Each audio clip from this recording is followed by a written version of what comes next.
Assalamualaikum warahmatullahi wabarakatuh. Selamat sore teman-teman sekalian. Kembali lagi bersama saya Bang Widi. Oke, kita ambil gambar di luar ya, biar nggak di rumah terus. Gini teman-teman, pada pertemuan kali ini saya ingin membahas tentang ikan nila ya. Apakah ikan nila ini bisa dikonsumsi oleh orang yang menderita gangguan asam lambung? Oke, kita bahas ya.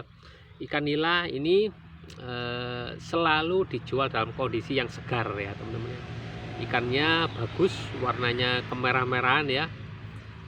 Jadi dia ini adalah golongan ikan air tawar ya, atau bisa juga dibudidayakan di tambak ya. Bahkan untuk dipelihara sebagai ikan hias juga bisa ya, ikan nila, karena bentuknya bagus, kemudian warnanya juga bagus ya. Ikan nila ini bisa saya katakan bagus ya untuk orang yang menderita asam lambung. Dia nggak ada masalah sama sekali, dan rasanya pun gurih. Hanya saja mungkin harganya sedikit mahal ya teman-teman ya. Ikan nila ini cocok sekali digoreng ya. Kalau untuk dibakar itu juga bisa, tapi reputasi atau namanya masih kalah dengan gurami ya.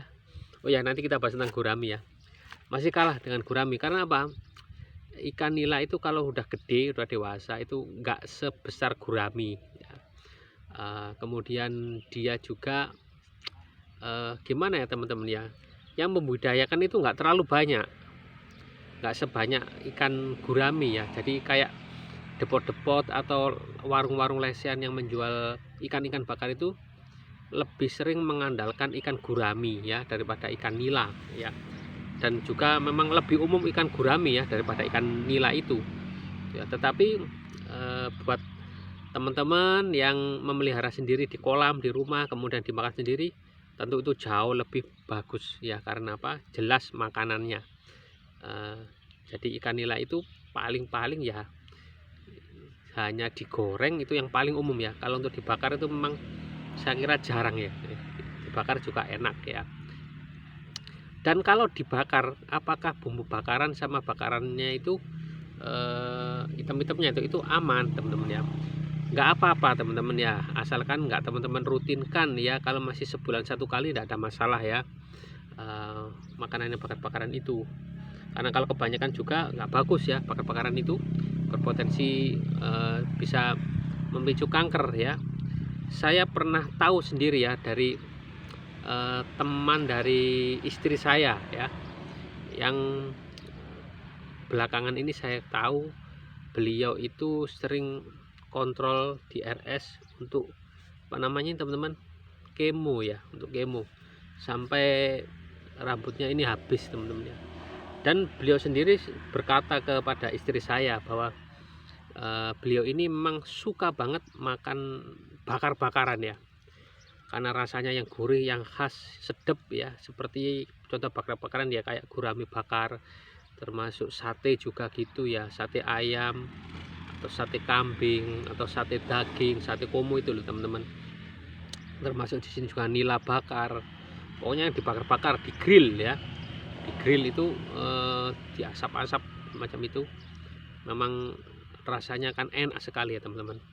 Sudah dikasih bumbu manis, kemudian sedikit pedas ya, kemudian ada juga yang bakarannya itu dikasih madu, jadi makin sedap, aromanya juga enak sekali. Memang enak sekali. Tapi itu tadi ya teman-teman, kalau sebulan sekali masih oke ya. Kalau sampai seminggu sekali itu saya bilang nggak oke ya. Atau juga itu kayak orang seperti saya ya, termasuk kayak jajan-jajan di warung-warung lesehan atau di tempat wisata, beli-beli makan bakar-bakaran itu bagi saya itu makanan eksklusif ya, mahal ya. Mungkin satu porsi itu 30 sampai 40 ribu gitu ya. Dan saya mending beli soto ayam.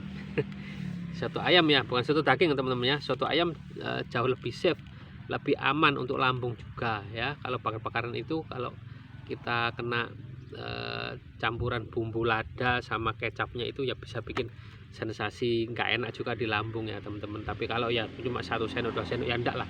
Tapi yang jelas saya nggak terlalu sering ya makan seperti itu ya. Bagi saya itu makanan mahal ya, makan makanan di warung-warung lesehan seperti itu ya. Saya memang juga nggak hobi ya makan-makan gitu. Paling juga ke warung itu, warung soto ayam ya, soto ayam, kemudian saya juga suka bubur ayam juga masih suka itu ya. Saya terakhir makan bubur ayam itu sekitar 8 bulan atau 9 bulan yang lalu teman-teman ya. Karena nantilah saya cerita ya tentang bubur ayam ini supaya lebih terfokus ya. Kembali lagi ke masalah pembahasan ikan nila ya teman-teman ya. Ikan nila ini oke ya, kesimpulannya seperti itu. Silakan teman-teman goreng untuk dimakan, dicampur dengan apa ya, sayur bening oke ya, kayak sayur bayam enak, kasih sayur asem juga enak sekali ya. Kayaknya saya paling suka dengan sayur asem deh. Sayur asem dikasih tahu sama tempe goreng dan nila goreng udah nikmat sekali. Hati-hati dengan durinya ya, durinya agak besar-besar soalnya ya. Itu aja teman-teman, sekilas informasi dari saya tentang ikan nila. Ikan nila silakan dikonsumsi ya. Dalam level sakit lambung apapun dia masih bisa dikonsumsi, baik itu sekedar dispepsia ataupun sudah peradangan atau namanya gastritis, tukak lambung atau luka lambung ataupun GERD, silakan bisa dikonsumsi ikan nila. Terima kasih sudah menyimak. Wassalamualaikum warahmatullahi wabarakatuh. Salam sehat jiwa dan raga.